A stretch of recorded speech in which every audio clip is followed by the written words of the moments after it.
Hello दोस्तों, आप सभी का प्रेम की पाठशाला में स्वागत है। आज हम लोग जेएसएससी द्वारा आयोजित पीजीटी एग्ज़ाम जो टीचर्स का एग्ज़ाम हुआ था, उसका जो पेपर 2 तारीख को हुआ था, यानी कि ये अलग-अलग शिफ्ट में अलग-अलग दिन हुआ था।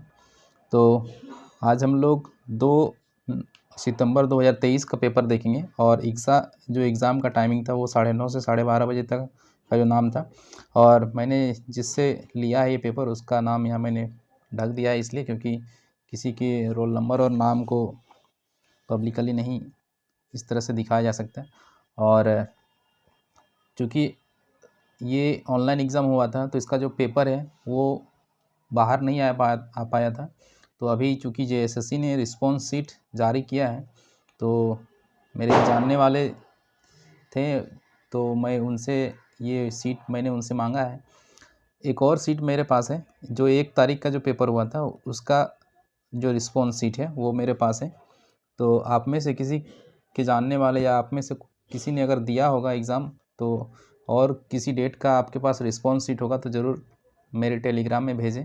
आपको टेलीग्राम का लिंक जो है डिस्क्रिप्शन में मिल जाएगा, वहाँ पे आप मुझे भेज सकते हैं, ताकि उसका एक डिटेल एनालिसिस हम लोग कर सकें और आने वाले एग्ज़ाम की हम लोग एक प्रॉपर रणनीति बना सकें कि उसमें क्या-क्या, या एक तरह से हम एक्सपीरियंस कर सकें कि क्या-क्या उसमें पूछा जा सकता है।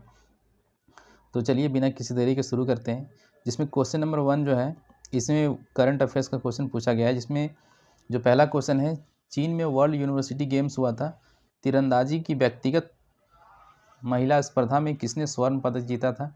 तो ये पूछा गया था। तो इसका सही आंसर अवनीत कौर होगा। ठीक है, अवनीत कौर ने जीता था व्यक्तिगत स्पर्धा में स्वर्ण पदक। अब हम लोग अगला प्रश्न देखते हैं, यानी कि ये देखिए यूनिवर्सिटी गेम्स आप इस तरह से इम्पोर्टेंट हो जाता है क्योंकि इससे क्वेश्चन पूछे गए हैं। उसके बाद यहाँ पे है अगला प्रश्न जो है पूछा गया है कि इनमें से किसका उपयोग मुख्य रूप से झारखंड में मिट्टी के विकास के लिए किया जाता है, जहाँ पहाड़ी ढलानों के कारण पानी के बहाव का खतरा रहता है? तो ग्रेनाइट सिस्ट दोनों, या स्लड मड ग्रेनाइट नाइस? तो इसमें सही आंसर क्या हो जाएगा? ऑप्शन ए हो जाएगा ग्रेनाइट नाइस। ठीक है, ग्रेनाइट सिस्ट। उसके बाद जो अगला प्रश्न पूछा गया है, यहाँ पे देखिए ये अगला प्रश्न पूछा गया है, एक मिनट थोड़ा मैं इसको जूम कर,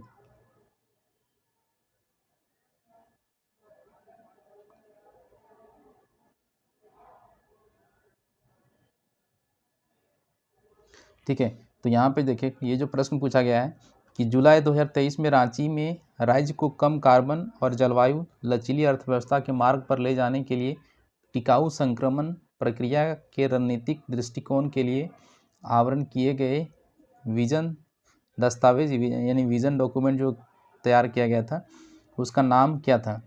तो इसका नाम क्या था? नवनिर्माण की ओर अग्रसर। ठीक है, तो ये इसका सही आंसर हो जाएगा।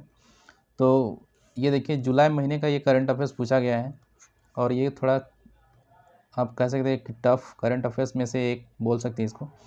उसके बाद यहाँ पे जो अगला प्रश्न पूछा गया था कि किस कंपनी ने गिफ्ट सिटी गुजरात में ग्लोबल फिनटेक ऑपरेशंस सेंटर खोलने के लिए घोषणा की है? तो ये गूगल ने घोषणा किया था। उसके बाद जो अगला प्रश्न है यहाँ देखिए, ये झारखंड का प्रश्न है कि झारखंड की संथाली जनजाति द्वारा बोली जाने वाली मुंडा भाषा से संबंधित संथाली भाषा एक क्या है? तो ये एक ऑस्ट्रो एशियाटिक भाषा है। तो यहाँ यानी कि हम क्या देख सकते हैं कि जो भाषा परिवार है उससे क्वेश्चन पूछा जा रहा है, तो ये आप लोग पढ़ के जाएंगे। उसके बाद एक नया प्रश्न है, ये शायद आप में से बहुत सारे लोग नहीं जानते होंगे इसको। जैसे हैंगिंग वैली झरना जो झारखंड में स्थित है, ठीक है, तो कौन सा है? तो उसका सही आंसर क्या है? जोन्हा फॉल जो है उसको हैंगिंग वैली झरना भी कहते हैं, तो ये आपको याद रखना है। उसके बाद है झारखंड में बोकारो ज़िले का गठन 1991 में डैश ज़िले से अलग किए गए हिस्से से किया गया था। तो 1991 में बोकारो बना था, और ये धनबाद से कट कर बनाया गया था इसको। तो 1991 में 3 ज़िले बने थे, जिससे मैंने ट्रिक बताया था BCG, ठीक है, बोकारो, चतरा और गढ़वा, ठीक है। बोकारो, चतरा और गढ़वा ये 3 ज़िले बने थे BCG 1991 में। और इस ज़िलों से संबंधित मैंने एक वीडियो बनाया है कि किस वर्ष किस ज़िले का निर्माण हुआ था, पूरा क्रमवार मैंने बताया कि, और बहुत अच्छे तरीके से बताया। आप 15 मिनट का वीडियो है, आप देखेंगे तो आपको पूरा एक याद ही हो जाएगा एकदम से।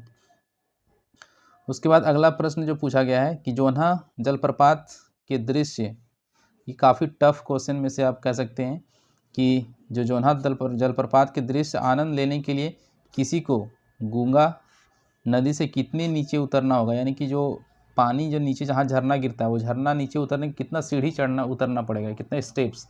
तो ये पूरा हम कह सकते हैं कि थोड़ा सा टफ क्वेश्चन में से बोल सकते हैं। तो इसका आंसर जो है 722 स्टेप होगा, ठीक है। उसके बाद अगला प्रश्न है कि ब्रिटिश काल में झारखंड से संविधान सभा के प्रथम मुंडा सदस्य जयपाल सिंह मुंडा का दूसरा नाम क्या है। तो मैंने अभी कुछ दिन पहले भी 2-3 मिनट का एक नहीं 4 मिनट का एक वीडियो डाला था। इसमें से जो व्यक्ति है, प्रमुख व्यक्ति और उनका जो उपनाम है, उसका एक टेबल मैंने दिखाया था, बताया था। उसमें मैंने कहा था कि हर एग्ज़ाम में से एक क्वेश्चन पक्का फिक्स आता ही आता है, और यहाँ पे देखिए इसमें पूछा गया है। तो इसका आंसर क्या है, मरांग गोमके, ठीक है। उसके बाद आगे हम लोग चलते हैं। ये देखिए 10वां प्रश्न पूछा गया है जैन धर्म से कि जैन धर्म के 23वें तीर्थंकर कौन थे। तो कौन थे, पारसनाथ थे। उसके बाद है झारखंड को राज्य का दर्जा मिलने के बाद सबसे पहले यहाँ उच्च न्यायालय के मुख्य न्यायाधीश कौन बने। तो सबसे पहले जो मुख्य न्यायाधीश हैं वो विनोद कुमार गुप्ता बने थे, ठीक है। और अभी हाल ही में जो GDP थे, पहले GDP उनका DGP, ठीक है, DGP थे झारखंड के पहले, वो शिवाजी महान केरे, उनका निधन हुआ है। तो ये भी इम्पोर्टेंट हो जाता है एग्ज़ाम के लिए। अगला प्रश्न पूछा गया था झारखंड में बहुतायत पाए जाने वाले महुआ पेड़ का वानस्पतिक नाम क्या है। वानस्पतिक नाम पूछा है यहाँ पे, यानी बॉटनिकल जो नेम होता है जिससे मीठे खाद्य फूलों से शराब प्राप्त की जाती है, ठीक है। तो ये आपसे पूछा गया है। तो यहाँ पे देखिए, जिसे बहुत सारे लोग जो वैज्ञानिक नाम याद रखते हैं उसमें महुआ का, उसके बाद क्या बोलते हैं उसको, जो हाथी है, यानी कि जो झारखंड के राजकीय पशु है, राजकीय फूल है, उसका याद रखते हैं। महुआ का बहुत कम ही लोग याद रखते होंगे। तो ये महुआ का इसने पूछ लिया है। तो आप इससे क्या आपको सीख मिलता है कि जो भी झारखंड में पेड़ पौधे हैं, जैसे साल हो गया, महुआ हो गया, तो इसको आपको पता होना चाहिए कि इसका जो वैज्ञानिक नाम क्या है। जैसे पलाश है तो पलाश का भी आपको पता होना चाहिए कि इसका जो बॉटनिकल नेम है वो क्या है, ठीक है। तो इसका सही आंसर क्या है, मधुका लॉन्गिफोलिया, ठीक है, मधुका लॉन्गिफोलिया। अगला प्रश्न है यहाँ पे, भारत में पंचायती राज संस्थाओं में कितना स्तर डैश मध्यवर्ती स्तर है। तो 3 स्तर पे होता है, 3 स्तरीय पंचायती राज व्यवस्था हमारे यहाँ पे है। जो पहला स्तर होता है वो ग्राम पंचायत स्तर होता है, दूसरा जो स्तर होता है वो क्या होता है, पंचायत समिति होता है, और तीसरा क्या होता है, जिला स्तर पे जिला परिषद होता है। तो इसका पूछा मध्यवर्ती में कौन है, तो मध्यवर्ती में क्या है, पंचायत समिति है। उसके बाद अगला जो प्रश्न पूछा गया है वो है 2023 में किस इकाई ने ड्राफ्ट दूरसंचार उपभोक्ता संरक्षण निधि छठा संशोधन विनियमन 2023 को पारित किया। तो ये जो पेश किया था, तो ये किसने किया था, ट्राई ने किया था, telecom regulatory authority of India, ठीक है, इसने किया था, पेश किया था। उसके बाद जो अगला क्वेश्चन पूछा गया है कि झारखंड में मनाया जाने वाला एक जनजातीय फसल कटाई के बाद का त्यौहार है। तो जो माघे पर्व होता है ये कटाई के बाद, फसल कटाई के बाद मनाया जाने वाला पर्व है। उसके बाद यहाँ जो है अगला प्रश्न है, झारखंड के डैश जिले का रागी क्रांति हार्वर्ड के लिए केस स्टडी बन गई। तो ये किसका है, गुमला का है, ठीक है, गुमला का रागी क्रांति है। ठीक है। उसके बाद यहाँ पे है कम्युनिस्ट पार्टी को किस वर्ष वैध बनाया गया था। तो कम्युनिस्ट पार्टी को 1942 में वैध बनाया गया था। उसके बाद जो नेक्स्ट प्रश्न है यहाँ पे दोस्तों, इसमें क्या है आंसर यहीं पे मैं चाह रहा हूँ कि आंसर नहीं दिखाऊं, बट इतना क्लोजनेस में दिया गया है कि ये नहीं होता है। अब यहाँ पे देखिए, जैसे कि यहाँ पूछा गया था यूनेस्को 2010 में किस नृत्य को यूनेस्को की मानवता की अमूर्त सांस्कृतिक विरासत में शामिल किया गया था। तो छऊ नृत्य को किया गया था। और अभी हाल में गुजरात के जो गरबा नृत्य है, गरबा को अमूर्त सांस्कृतिक विरासत में शामिल किया गया है 2023 में। उसके बाद 2016 में पूछा गया है कि पद्मश्री अवार्ड मिला था किसको, इन्वायरमेंटल कंजर्वेशन पर्यावरण संरक्षण के लिए किसको मिला था। तो ये सिमोन उरांव को मिला था 2016 में पद्मश्री।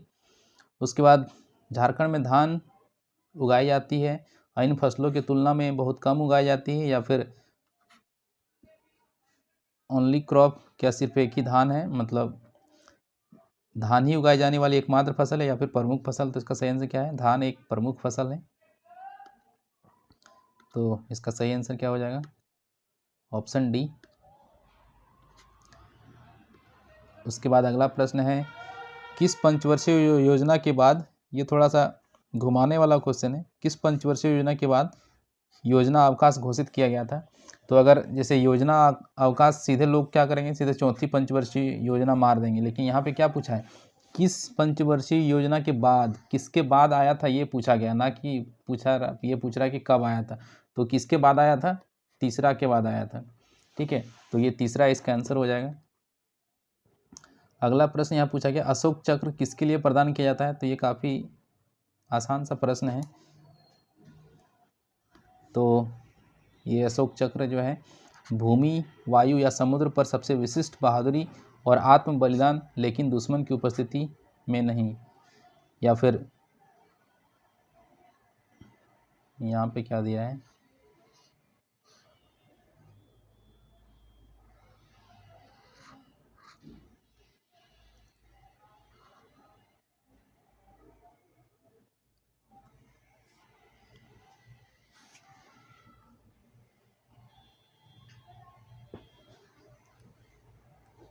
तो यहाँ पे जो अशोक चक्र है वो अशोक चक्र का जो किस लिए प्रदान किया जाता है। तो यहाँ पे देखिए, और इसमें क्या क्या दिया है कि बच्चों के द्वारा शौर्य, या फिर शत्रु की उपस्थिति में शौर्य का कार्य, या भूमि, वायु या समुद्र पर सबसे विशिष्ट बहादुरी, या आत्म बलिदान लेकिन दुश्मन की उपस्थिति में नहीं, साहित्य में उत्कृष्ट योगदान। ठीक है, तो इसका आंसर मुझे लगता है ये सी होना चाहिए, लेकिन यहाँ पे इसमें बी दिया गया है। और जैसे अशोक चक्र की बात करें तो अशोक चक्र जो झारखंड में दिया गया है वो रणधीर वर्मा को दिया गया है। ठीक है, झारखंड के पहले व्यक्ति जिनको अशोक चक्र मिला है, तो रणधीर वर्मा का नाम आप याद रखेंगे। इसको मैं आपको क्लियर करता हूँ। ठीक है, उसके बाद यहाँ पे देखिए कंप्यूटर के कुछ प्रश्न भी पूछे गए थे यहाँ पे कि माइक्रोसॉफ्ट एक्सेल में किस शॉर्टकट कुंजी का इस्तेमाल सेल पॉइंट को वर्कशीट के पहले सेल में ले जाने के लिए किया जाता है। तो कंट्रोल होम के द्वारा आप ले जा सकते हैं। उसके बाद है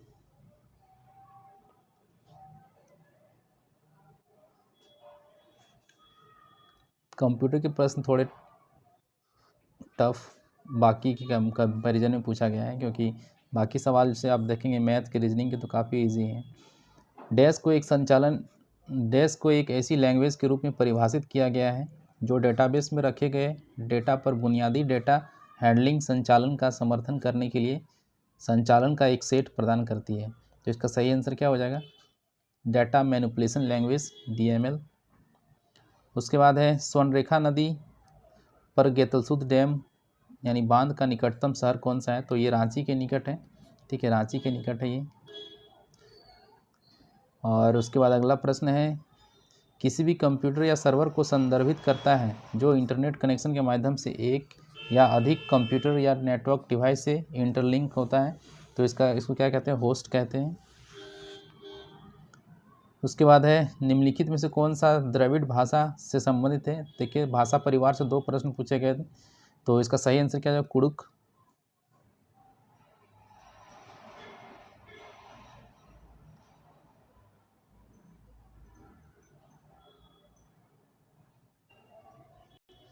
अगला प्रश्न है, यहाँ पे देखिए आईपीएल से प्रश्न पूछे गए थे कि आईपीएल निम्नलिखित में से किस खेल से संबंधित है। कितना इजी है, क्रिकेट।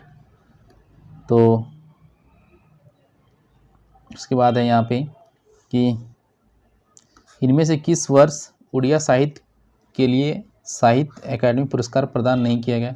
तो ये मुझे लगता है ये काफ़ी थोड़ा सा टफ क्वेश्चन में से एक है।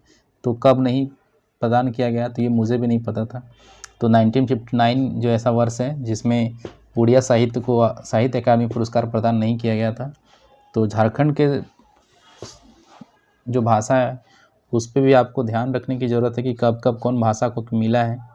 खास करके जो संथाली है, कुड़ुक भाषा है, और जो भी खोट्ठा है, जो पंच परगनिया भाषाएँ हैं, जो प्रमुख भाषा है उनके कम से कम आपको कौन कौन सा अवार्ड क्या मिला है, तो ये भी आपको पता होना चाहिए। उसके बाद अगला प्रश्न पूछा गया है, हड़प्पा सभ्यता का धोलावीरा कहाँ स्थित है। तो हड़प्पा सभ्यता का जो धोलावीरा है वो गुजरात में स्थित है। उसके बाद है फोर्ट्रेन का पूर्ण रूप क्या है। तो फोर्ट्रेन का फॉर्मूला ट्रांसलेशन है इसका पूर्ण रूप। उसके बाद अगला प्रश्न पूछा गया है, किस देश की प्रस्तावना में आंतरिक शांति पर जोर देती है। यानी कि कौन सा ऐसा किस देश की प्रस्तावना है जिसमें आंतरिक शांति पर जोर देती है। तो ये यूएसए का प्रस्तावना है। उसके बाद अगला प्रश्न है, नरेंद्र मोदी के द्वारा प्रसिद्ध कार्टूनिस्ट आर.के. लक्ष्मण के जीवन पर लॉन्च की गई पुस्तक का नाम क्या है। तो ये काफ़ी इम्पोर्टेंट ये हो जाता है, आने वाले एग्ज़ाम के लिए हो सकता है रिपीट हो सके। तो इसका नाम है टाइमलेस लक्ष्मण। तो टाइमलेस लक्ष्मण की पुस्तक है, उसको लॉन्च मोदी ने किया था। उसके बाद है माइक्रो प्रोसेसर पर आधारित एक छोटा एकल उपयोगकर्ता कंप्यूटर है। तो ये जो पर्सनल कंप्यूटर इसको पीसी कहते हैं, वो क्या है, माइक्रो प्रोसेसर पर आधारित है। उसके बाद है निम्न में से कौन सा झारखंड राज्य चिन्ह यानी राज्य पुष्प, वृक्ष, पक्षी, पशु नहीं इत्यादि नहीं है। तो इसमें से काला हिरन जो है ना तो वृक्ष में आता है, ना पशु, ना पक्षी, ना पुष्प में, झारखंड के। ठीक है। उसके बाद यहाँ पे पूछा गया है कि एमएस वर्ड में अंडू करने के लिए, यानी कि अगर आपसे कुछ गलती हो जाता है तो उसको पीछे बैक करने के लिए क्या यूज़ करते हैं। तो Ctrl+Z यूज़ करते हैं हम लोग। उसके बाद यहाँ पे देखिए ये पूछा गया है डेसिमल को कन्वर्ट करना है। तो बाइनरी नंबर सिस्टम में दिया गया है, तो बाइनरी से डेसिमल में इसको कन्वर्ट करना है। तो बाइनरी में डेसिमल में कन्वर्ट करने के लिए क्या करते हैं, जैसे ये नंबर है 1 है, इसको करेंगे और मल्टीप्लाई करेंगे और 2 का पावर कितना, ये जो नंबर है कितना, इसको मान लेंगे 0 प्लेस। ठीक है, इसको 1 प्लेस मानेंगे। उसके बाद इसको सेकंड प्लेस मानेंगे, इसको थर्ड प्लेस मानेंगे। तो क्या करेंगे, सबसे पहले इस 1 को लिए यहाँ पे, और 1 इंटू 2 का पावर जितना प्लेस पे 1 है, तो तीसरे प्लेस पे 1 है तो 3 पावर लगा दिए, इसमें प्लस कर देंगे। फिर लेंगे 1 के बाद क्या है 0 है, तो 0 इंटू फिर 2 का पावर, तो कितना लेंगे, जो 0 का जो प्लेस है तो कितने प्लेस पे है, तो ये दूसरे प्लेस पे है, तो 2 का पावर 2 लगा देंगे, फिर प्लस करेंगे। उसके बाद आप फिर 1 लेंगे, फिर इसको मल्टीप्लाई करेंगे 2 से, और फिर 2 का पावर क्या लिखेंगे, 1 कितने प्लेस पे है, ये जो 1 है ये पहले स्थान पे है, तो ये इसको फर्स्ट मानेंगे। इस पे देखिए आप कंफ्यूज नहीं होंगे, जो पहला स्थान मानते हैं हम लोग, यहाँ पे देखिए इसको मैं अगर यहाँ पे लिखूँ, तो जैसे यहाँ पे दिया गया 1 0 1 1, तो ये है, इसको हम 0 प्लेस मानते हैं। ठीक है, इसको मानते हैं 1 प्लेस, इसको मानते हैं 2 प्लेस, यहाँ इसको मानते हैं तीसरे स्थान यानी थर्ड प्लेस। तो यहाँ पे 1 लिए, तो 1 लिए तो यहाँ पे 2 का पावर 3 लगा दिए, फिर 0 लिए, इस 0 को लिए यहाँ पे जो 0 है, फिर 2 का पावर 2 लगा दिए, फिर यहाँ पे इस 1 को लिए, इस 1 को लिए, फिर 2 का पावर कितना लगा दिए 1, क्योंकि 1 प्लेस पे है, फिर प्लस करेंगे और फिर 1 लेंगे, फिर 2 से मल्टीप्लाई करेंगे और फिर इसका प्लेस वैल्यू, प्लेस कितना है 0 है, तो इसको पावर 0 लगा देंगे। इसको सॉल्व करेंगे तो 2 का 1 गुना 2 का पावर 3 कितना होता है, 8 होता है, प्लस 0 को किसी से भी गुना करेंगे तो 0 ही आएगा। फिर 1 है, 1 इंटू 2 करेंगे, फिर यहाँ पे 1 है और 2 का पावर 0 है, किसी भी नंबर का पावर 0 होगा मतलब क्या 1 आएगा। यहाँ पे कितना आ गया, ये 8 आ गया, यहाँ पे ये 0 तो ख़त्म हो गया, ये 2 बच गया और यहाँ पे एक कितना आ गया 8 2 10 और एक 11, तो इसका आंसर क्या हो जाएगा 11। ठीक है, तो इस तरह से हम लोग बाइनरी को डेसिमल में कन्वर्ट करते हैं। अब आगे हम लोग चलते हैं। झारखंड को 5 मंडलों और डैश जिलों में विभाजित किया गया है, तो कितने जिलों में विभाजित किया गया है 24 जिलों में। ठीक है, और 264 प्रखंड है, तो ये भी आप याद रखेंगे कि 264 प्रखंड है। उसके बाद अगला प्रश्न है, एक डैश का उपयोग होस्ट नाम या इंटरनेट डोमेन को आईपी एड्रेस में अनुवाद करने के लिए किया जाता है और इसके विपरीत तो DNS इसका सही आंसर हो जाएगा। अगला प्रश्न है, किस नदी के तट पर दक्षिणेश्वर काली मंदिर स्थित है, तो ये हुगली नदी के किनारे स्थित है। अगर यहाँ पे जो मैथन में है, मैथन जो डैम है, ठीक है, मैथन डैम के पास क्या है कल्याणेश्वरी मंदिर है। ठीक है, तो ये भी आप याद रखेंगे कि मैथन डैम के पास जो है क्या है कल्याणेश्वरी मंदिर, अगर झारखंड के रिलेटेड अगर पूछा जाए। अगर यहाँ पे है, राष्ट्रीय बायोगैस और खाद्य प्रबंधन कार्यक्रम किस वर्ष रोल आउट किया गया, तो इसका सही आंसर क्या है 1981-82 में किया गया था ये। अगला प्रश्न है, निम्नलिखित में से किसके द्वारा तमाड़ विद्रोह, ये तमर नहीं होगा तमाड़ होगा, ठीक है, तो ये तमाड़ विद्रोह शुरू किया गया था, तो ये कब हुआ था 1782 में हुआ था। तो यहाँ पे देखिए 18वीं शताब्दी के अंत में, 18वीं शताब्दी मतलब कौन सा हो गया, यानी 1701 से लेके 1799 तक का जो समय है ये क्या कहलाता है 18वीं सदी, और यहाँ पे 18वीं शताब्दी के अंत का समय यानी कि 82 लगभग अंत का समय है, तो ये इसका सही आंसर हो जाएगा ऑप्शन ए। अगला प्रश्न है, निम्नलिखित में से कौन सा एकल उपयोगकर्ता प्रकार का ऑपरेटिंग सिस्टम है, तो जो MS-DOS होता है डिस्क ऑपरेटिंग सिस्टम, ये एकल प्रकार का ऑपरेटिंग सिस्टम है।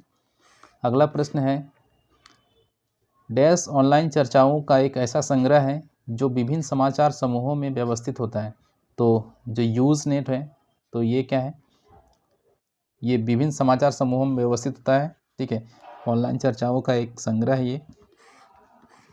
अगला प्रश्न है, हूल दिवस पे, तो हूल दिवस किस उपलक्ष्य में मनाया, संथाल विद्रोह हुआ था 30 जून 1955 को।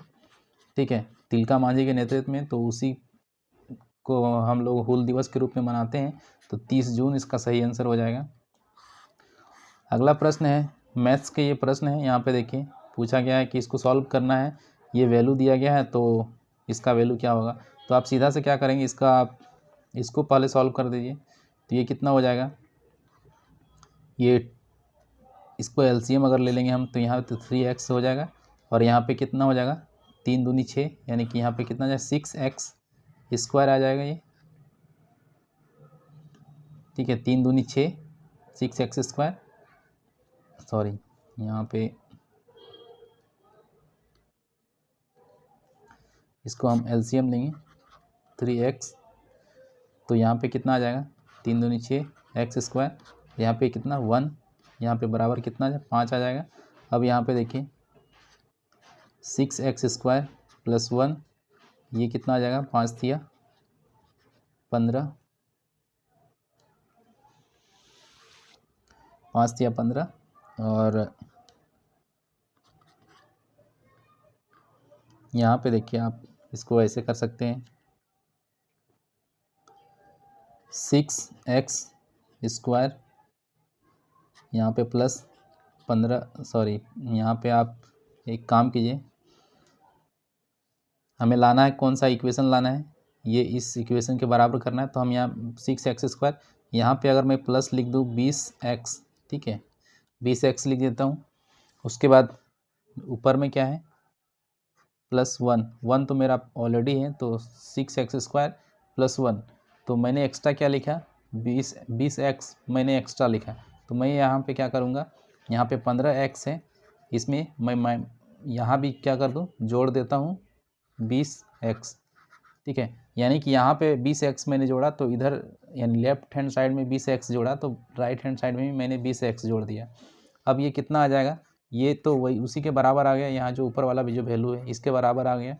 अब इसको सॉल्व करेंगे, इधर कितना जाएगा 20 और 15 कितना हो जाएगा 35 हो जाएगा, ये 35x हो जाएगा। अब यहाँ पे देखिए हमें क्या चाहिए 5x घट रहा है, तो मैं क्या करता हूँ दोनों साइड 5x से डिवाइड कर देता हूँ। तो दोनों साइड जब डिवाइड करता हूँ तो क्या 6x² प्लस 20x प्लस 1 और यहाँ पे 5x से इधर भी डिवाइड और 5x के साथ इधर भी डिवाइड, तो ये वैल्यू वही आ गया जो यहाँ पे था। ठीक है, तो ये बराबर इसी यही वैल्यू हमें निकालना था। अब यहाँ 1 से x कट जाएगा और 5 से 7 बार में कट जाएगा, तो इसका सही आंसर क्या हो जाएगा ऑप्शन ए 7 इसका सही आंसर हो जाएगा। अगला प्रश्न है, ये भी देखिए ट्रिगोनोमेट्री से है। यहाँ पे देखिए क्या लिखा हुआ है 1/, ये 1/, है। ठीक है, ये 1/, मैं यहाँ पे इसको ऐसे लिख देता हूँ, ये 1/sec x प्लस 10a है, sorry sec a plus 10a और प्लस यहाँ पे 1/sec a माइनस 10a। मैं यहाँ पे अगर एलसीएम लेता हूँ तो क्या बचेगा sec a प्लस 10a, ठीक है, into sec a minus 10a। ठीक है, ये एलसीएम हो जाएगा। अब यहाँ पे ऊपर में क्या आ जाएगा sec a माइनस 10a। ठीक है, उसके बाद यहाँ पे प्लस फिर आ जाएगा sec a प्लस 10a। ठीक है, यहाँ पे देखिए 10a और 10a कट जाएगा। अब यहाँ पे क्या देखिए ये इसी फॉर्म में आ गया, ये मान लेते a है और ये b है, तो a plus B into A minus B, तो a square minus B square होता है। तो यहाँ पे क्या आ जाएगा, यहाँ पे देखिए sec a plus sec a 2 sec a आ गया। अब यहाँ पे क्या होता है sec स्क्वायर माइनस 10 स्क्वायर हो जाएगा, sec square a minus 10 square a। ठीक है, अब इसके बाद मैं यहाँ पे इधर लिख रहा हूँ, तो 2 sec a, और आप जानते हैं sec square theta minus 10 square theta क्या होता है sec स्क्वायर थीटा, तो ये क्या हो जाएगा sec स्क्वायर a। तो ये sec स्क्वायर से कट जाएगा sec, ये कितना बचेगा 2 बचेगा ऊपर में और नीचे क्या बचेगा sec a। ठीक है, तो 2 और नीचे कितना बचेगा sec a। तो इसको अगर आप सॉल्व करें तो इसमें से देखिए, एक मिनट कहीं पे कुछ मिस्टेक हुआ है क्या।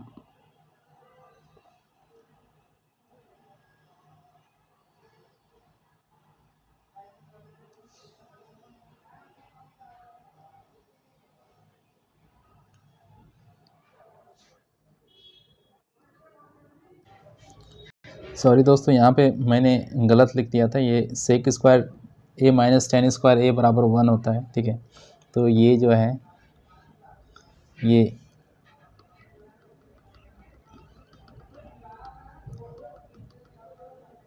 ठीक है। अब इसके बाद मैं यहाँ पे लिख रहा हूँ। ठीक है, इसके बाद जो स्टेप आएगा वो क्या आ जाएगा, ऊपर में क्या बच गया 2 sec a और नीचे क्या हो गया, ये इसका वैल्यू क्या होता है, इसका वैल्यू होता है जैसे 10 square theta, sorry sec square theta minus 10 square theta, इसका वैल्यू कितना होता है 1 होता है। तो यहाँ पे थीटा के जगह पे क्या है a है, तो इसका वैल्यू नीचे क्या हो जाएगा 1 हो जाएगा, तो इसका सही आंसर क्या हो जाएगा 2 sec a हो जाएगा इसका आंसर। आगे चलते हैं, यहाँ पे दिया गया है एक समद्विबाहु समकोण त्रिभुज है और कर्ण की लंबाई दिया गया है कितना 10 सेंटीमीटर, यानी कि एक समद्विबाहु त्रिभुज है, समद्विबाहु समकोण त्रिभुज है। समकोण त्रिभुज मतलब ये 90 डिग्री है, ये हाइपोटेनस 10 दिया हुआ है। तो समद्विबाहु मतलब दो भुजाएं क्या है बराबर हैं, मान लेते हैं ये a है और ये भी a है, तो पाइथागोरस थ्योरम लगाते हैं, तो कर्ण स्क्वायर लंब स्क्वायर जोड़ आधार स्क्वायर, तो दोनों ही क्या है बराबर है, ये हो जाएगा 2a स्क्वायर और यहाँ पे 10 का स्क्वायर कितना हो जाएगा 100। फिर यहाँ पे हम करेंगे तो ये कितना हो जाएगा 2 बार से 50 बार में कट जाएगा ये, तो ये 50 बराबर a स्क्वायर हो जाएगा। अब a का वैल्यू कितना हो जाएगा √50। अब 50 को हम क्या लिख सकते हैं √25 गुना 2 लिख सकते हैं, तो 25 का वर्गमूल कितना होता है 5 होता है और √2 5 √2। अब देखिए ए का वैल्यू कितना आ गया 5√2 आ गया। यहाँ पे पूछ रहा है त्रिभुज की परिधि, तो परिधि क्या होता है तीनों साइड का, तीनों भुजाओं का योग। तो यहाँ पे a + 10, तो a का वैल्यू कितना है यहाँ पे a + a कितना हो जाएगा 2a हो जाएगा, 2a + 10। अब यहाँ पे a का वैल्यू कितना दिया गया है 2 × a का वैल्यू कितना है 5√2, जोड़ देंगे 10। अब ये कितना आ जाएगा 10√2 + 10। अब यहाँ पे 10 कॉमन निकल जाएगा, तो यहाँ पे √2 + 1, ठीक है, √2 + 1। तो इसका सही आंसर क्या हो जाएगा, यहाँ पे देखिए नीचे ऑप्शन में दिया गया है, यहाँ पे ढका हुआ, यहाँ देखिए ये डी ऑप्शन दिया है ना, ये डी ऑप्शन है, यहाँ पे ए ऑप्शन है, ये बी ऑप्शन दिख रहा है आपको, यहाँ पे नीचे आपको दिखेगा ये सी ऑप्शन है और ये डी ऑप्शन है, ठीक है। तो यहाँ पे ऑप्शन क्या है 10 × √2 + 1, इसका सही आंसर हो जाएगा। अगला प्रश्न है एलसीएम और एलसीएम लेना है इसका, ठीक है। 6x - y x y और ये, तो इसका सही आंसर एलसीएम निकालेंगे तो देखिए इसका जो एलसीएम हो जाएगा वो सीधा से क्या हो जाएगा ऑप्शन ए इसका सही आंसर हो जाएगा, ठीक है। जब इसको हम एलसीएम निकालेंगे,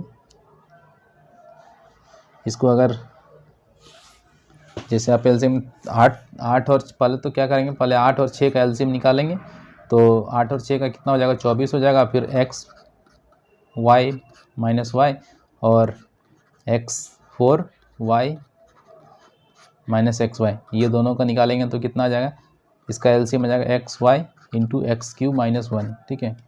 इसमें से क्या करेंगे x बाहर निकालेंगे, ठीक है, और इसमें से y बाहर निकालेंगे, तो इस तरह से आप इसको बना सकते हैं। चलिए अब आगे हम लोग अगला प्रश्न देखते हैं। यहाँ पे देखिए एक रेस ट्रैक है, एक रिंग के आकार का बना हुआ है जिसमें आंतरिक परिधि दिया हुआ है, यानी कि एक ट्रैक है, ठीक है, एक ट्रैक है। यहाँ पे इसको मैं, ये 2 ट्रैक बना हुआ है, ये रिंग बना हुआ है। अब यहाँ पे दिया गया जो ये सेंटर है, सेंटर से एक ये जो बड़ा सर्कल है यानी बड़ा रिंग है, ठीक है, तो इस सर्कल का आपको दिया हुआ है, क्या दिया हुआ है परिधि दिया हुआ है कितना 300, सॉरी जो बड़े वाले का दिया है जो बाहरी है, तो बाहरी तो यही है, बड़ा वाला जो हमारा वृत्त है सर्कल है, तो उसका परिधि यानी परिधि मतलब क्या होता है 2πr, ठीक है। तो इसको मान लेते हैं कैपिटल R मान लेते हैं हम लोग, और जो छोटा वाला है, ठीक है, जो छोटा वाला वृत्त है इसको हम लोग मान लेते हैं क्या, ये मान लेते हैं इसको मान लेते हैं छोटा r, ठीक है, ये छोटा r है। तो ये पूछ रहा है कि जो खाली जगह है यही ट्रैक है, तो इस ट्रैक का हमको चौड़ाई निकालना है, ये कितना है। तो ट्रैक का चौड़ाई तभी निकलेगा जब हम बड़े वाले r में से छोटा वाला r माइनस कर देंगे, ये टोटल में से इसको घटा दें। तो यहाँ पे देखिए 2πr का वैल्यू दिया हुआ है और यहाँ पे 2πr का वैल्यू दिया हुआ है। अब यहाँ पे पूछ रहा है क्या, ट्रैक की चौड़ाई ज्ञात करने के लिए बोल रहा है। तो यहाँ पे हम क्या करेंगे, बड़े वाले में से माइनस कर देंगे इसको, यहाँ पे देखिए यानी 2πr - 2πr, अब यहाँ पे इधर हो जाएगा 396 - 352, तो यहाँ पे 2π कॉमन निकलेगा, ये r - r हो जाएगा, यही हमें निकालना है। ये 396 में माइनस करेंगे तो ये हो जाएगा 4, और 9 में 5 जाने से 4, और यहाँ पे 3 44 हो जाएगा। अब यहाँ पे देखिए 2π को हम क्या करते हैं, यहाँ पे इसको यहाँ पे लिखते हैं कि यहाँ पे लिखूँ, कहाँ पे, यहाँ लिखता हूँ, यहाँ पे लिखता हूँ, ये हो गया 2, ये r - r बराबर 2π का वैल्यू यहाँ पे नीचे ले जाता हूँ इसको 2244, और नीचे 2π को ले जाता हूँ, ठीक है। अब यहाँ पे देखिए 44 डिवाइडेड बाय 2π का वैल्यू कितना होता है 22/7, ये 7 को मैं ऊपर ले जाता हूँ, तो ऊपर ले जाएंगे तो क्या हो जाएगा, यहाँ पे इसको उस 7 को ऊपर ले जाने पे यहाँ पे मल्टीप्लाई होगा 7 से। अब देखिए 22 दूनी 44, 44 कट जाएगा, बचेगा कितना, 7 बचेगा। तो इसका सही आंसर क्या हो जाएगा, ये 7 हो जाएगा, ऑप्शन डी। ठीक है, अगला प्रश्न है, ये दिया गया है कि इनमें से कौन सा बहुपद का शून्यक है। ठीक है, तो यानी कि इसका जो निर्देशांक है ये निकालना है। तो इसको सीधा साफ करेंगे, सॉल्व कर देंगे। x², इसको सॉल्व करेंगे तो जैसे होता है 4 8, तो क्या कर सकते हैं इसको, 4 दूनी 8, हाँ, -4 + 2x लिख सकते हैं, 2x - 8 लिख सकते हैं। तो ये कितना आ जाएगा, x कॉमन लेंगे तो यहाँ पे बचेगा x - 4 बचेगा, और यहाँ पे +2 कॉमन लेंगे तो यहाँ पे x - 4 बचेगा। अब यहाँ पे देखिए x + 2 × x - 4, तो x का वैल्यू कितना आ गया, -2 और -2 और 4। तो इसका सही आंसर क्या हो जाएगा, ऑप्शन डी। अगला प्रश्न है, किसी वृत्त की परिधि इसके व्यास के वृत्त का परिधि, यानी कि वृत्त का परिधि क्या, 2πr, व्यास के 25 सेंटीमीटर अधिक है। यानी ये जो परिधि है क्या है, व्यास यानी डी से कितना अधिक है, 45 अधिक है। तो त्रिज्या ज्ञात करना है। तो त्रिज्या ज्ञात करना है तो क्या करना है पड़ेगा इसको, यहाँ पे देखिए परिधि का जो व्यास है, व्यास किसके बराबर होता है, 2r के बराबर होता है, और यहाँ पे 45 हो जाएगा। अब यहाँ पे देखें, ये 2r को लिख सकते हैं एक साथ और पाई को लिख सकते हैं इधर। अब यहाँ पे देखें तो यहाँ पे पाई का हम वैल्यू बैठा देंगे तो 2r 22/7 हो जाएगा, बराबर 2r यहाँ भी हो जाएगा, अब +45। एक काम करते हैं, इधर यहाँ पे बस हो गया। अब इस 7 को इधर मल्टीप्लाई कर देंगे तो कितना हो जाएगा, तो ये हो गया 2r × 22 बराबर ये 2r + 45, और गुना हो जाएगा कितना से, 7 से गुना होगा। अब इसमें से आप सॉल्व कर देंगे तो इसका आंसर आपको आ जाएगा 10.5 सेंटीमीटर आ जाएगा। ठीक है, जैसे आप 22 दूनी 44 r हो जाएगा यहाँ पे, और यहाँ पे 7 दूनी 14 r हो जाएगा, और यहाँ पे 45 × 7। ठीक है, अब ये 14 इधर आ जाएगा तो यहाँ पे बच जाएगा कितना, 0, और ये 4 में 1 जाने से 3, 30 r बचेगा, बराबर हो जाएगा 7 × 5 = 35, 3 7 × 4 = 28, 29 30 31 315। ठीक है, अब r का वैल्यू हो जाएगा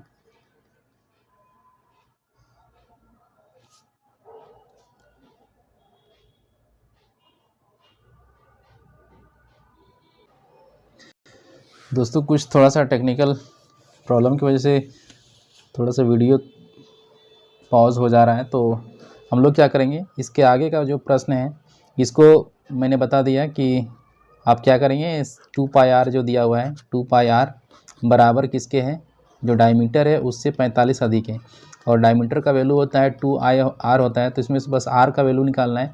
आप सॉल्व करेंगे, इसका आपको आंसर मिल जाएगा। तो हम लोग अब नेक्स्ट वीडियो में क्या करेंगे, 53 से जो बाकी बचा हुआ प्रश्न है उसको एक साथ करेंगे।